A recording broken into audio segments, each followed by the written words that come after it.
정의는 누가 판단하는가? 누가 도덕을 말하는가? 악은 적이 아닌 평생을 함께해야 하는 것이다. 악한 기질을 숨길수록 점점 편협해지고 생기도 잃어버린다. 지혜로운 사람은 선과 악이 서로 정반대의 것이 아니라는 것을 안다. 악은, 선은 물론 모든 것을 포용하기 때문이다. 불멸의 조각가 혹은 신성한 예술가라는 호칭은 미켈란젤로에게 늘 따라붙는 수식어다. 그러나 그의 파란만장한 삶은 불멸이나 신성하곤 영거리가 멀었다. 자신의 예술을 세속의 가치와 타협하지 않으려는 의지로 가득 찼던 미켈란젤로는 종교적 믿음과 예술적 양심 사이의 위태로운 줄타기, 조각가를 단순 기능공으로 보는 어처구니 없는 편견, 동료 작가들 사이의 암투, 그리고 반복되는 절망 속에서 평생을 시달렸다. 미켈란젤로는 장장 5년 동안 19m 높이의 구조물 위에서 간신히 몸을 버텨가며 시스티나 성당 천장에 천지창조를 혼자서 그렸을 정도로 성실한 인물이었다.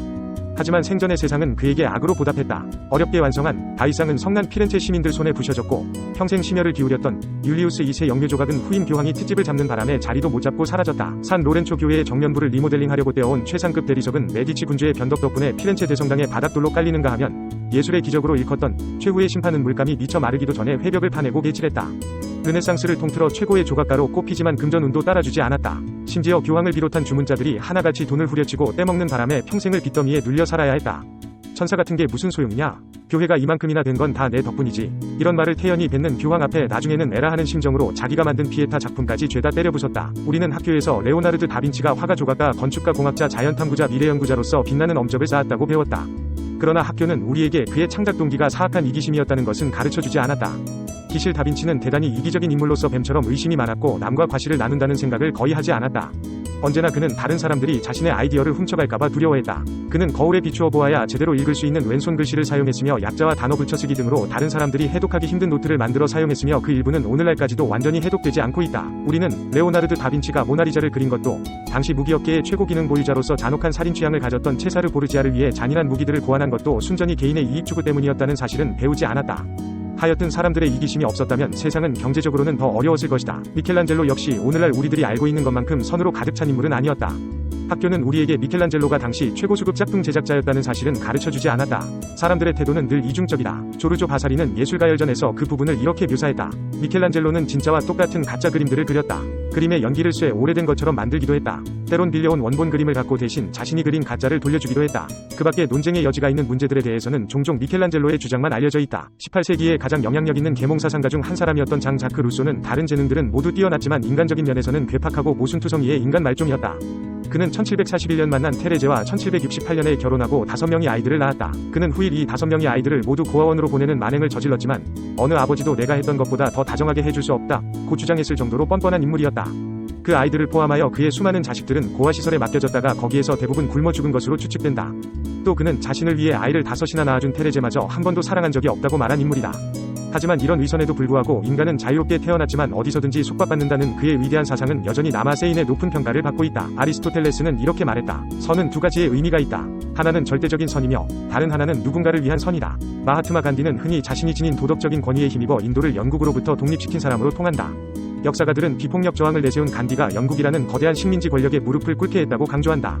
그러나 실제로는 인도 해방에서 간디의 역할은 그리 크지 않았다. 영국이 인도로부터 철수하게 된 결정적인 이유는 간디의 단식투쟁이라기보다는 제2차 세계대전으로 인한 영국의 경제력 약화와 이미 1930년대 중반부터 서서히 시작된 행정 권력의 자발적인 철수 때문이었다. 인도는 이미 간디가 살아있을 때부터 비폭력주의를 벌였다. 오늘날 간디가 과대평가되고 있는 것은 정치적인 측면에서만이 아니다. 수많은 사람들이 간디를 도덕적이고 정신적인 모범으로 간주하고 있지만 실상은 다르다. 간디는 집안 어른들의 끊임없는 간섭에 염증을 느껴 자살을 결심한 적도 있었다. 청소년 시기에는 섹스 이외에는 아무것도 안중에 없었다. 급기야는 이로 인해 1년을 유급까지 당했다. 한 번은 자신의 추종자였던 독일 여성의 뺨을 때린 적도 있었다. 마하트마라는 이름을 지어주었던 타고르도 간디를 비판했다. 인도 귀족 신분으로 태어난 간디는 영국에서 교육을 받고 변호사 자격을 취득했지만 추종자들이 기부한 돈으로 생계를 유지했다. 간디를 지원하는 부자들은 간디와 그의 추종자들이 아슈람에서 생활하는데 필요한 유지비를 댔다. 간디에게 청빈한 삶을 가능하도록 하기 위해 나라 전체로 볼 때 어마어마한 재산이 들었다. 간디의 후계자로서 인도 국민회의를 이끈 여류시인 나이두가 한 말이다. 간디의 제자이자 후에 인도의 첫 수상이 된 네루는 간디가 결코 열린 정신의 소유자는 아니었다고 증언한다. 오히려 간디를 마주 대하면 벽에 대고 말하는 것 같은 느낌이 들었고 언제나 자신의 견해에 사로잡혀 다른 의견은 중요하게 여기지 않았다고 한다. 인도 출신의 작가 살만 로슈다는 간디는 더할 나위 없이 몸이 건조한 사람이었고 교훈적인 설교만 일삼던 사람이었다. 이런 간디를 우상화하는 것은 어리석은 일이다 라고 말한 바 있다. 의심할 여지 없이 악인은 부도덕하다. 그러나 덕 있는 자가 행하는 악은 누가 말할 수 있겠는가? 미국인이 그토록 자랑하는 링컨 대통령에 대해서도 우리는 다음과 같은 사실을 배운 적이 없다. 링컨은 22살에 집을 나온 후 다시는 집에 돌아가지 않았다. 결혼식 때도 아버지 토마스 링컨을 초대하지 않았으며 아버지가 죽었을 때도 링컨은 장례식에 가지 않았다. 자식들이 가겠다는 것도 막았다. 링컨은 소심하고 비관적이고 우물하고 비밀이 많고 자신감이 없고 자신이 급사하거나 심지어 미치지 않을까 하는 강박관념에 사로잡혔다고 알려져 있다. 또한 그는 우리가 생각하는 것처럼 노예 해방론자도 아니었다.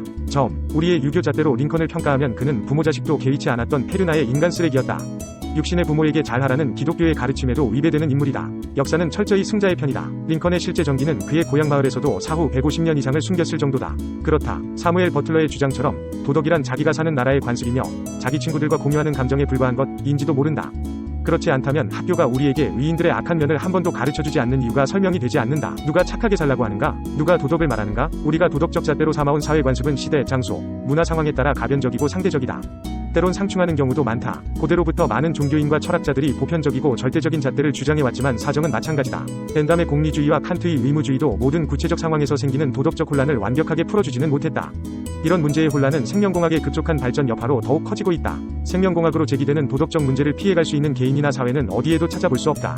옳고 그름의 윤리적 잣대로부터 자유로운 삶은 존재하지 않으며 선악의 도덕적 평가로부터 자유로운 행동은 존재하지 않는다. 모든 인간은 각자 나름대로 삶의 의미를 찾기 위해 살아간다. 거꾸로 누가 우리에게 당신 삶의 의미가 뭐냐고 묻는다면 기분이 어떨까?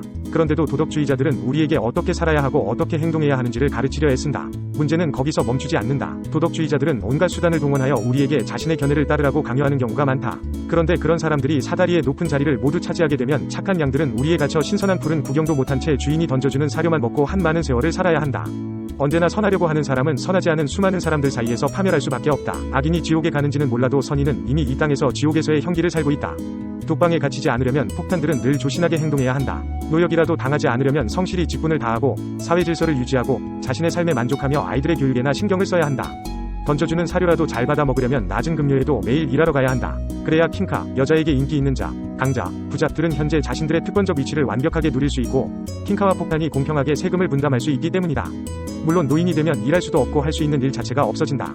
한마디로 노인은 사회적으로 불필요한 존재다. 내 주장이 위험한가? 그렇다면 누가 이러한 문제에 대해 옳고 그름을 공정하게 판단할 수 있겠는가? 우리 중에 누가 국가를 만들고 그 안에서 시민으로 살겠다는 사회계약에 동의했는가? 과연 우리 중 누구에게 선과 악을 판단할 수 있는 권한이 있다고 주장할 수 있겠는가? 역사를 통틀어 나는 나쁜 짓을 하고 있다고 말한 사람은 하나도 없었다. 누구나 자신은 선한 행동을 하고 있다고 말한다.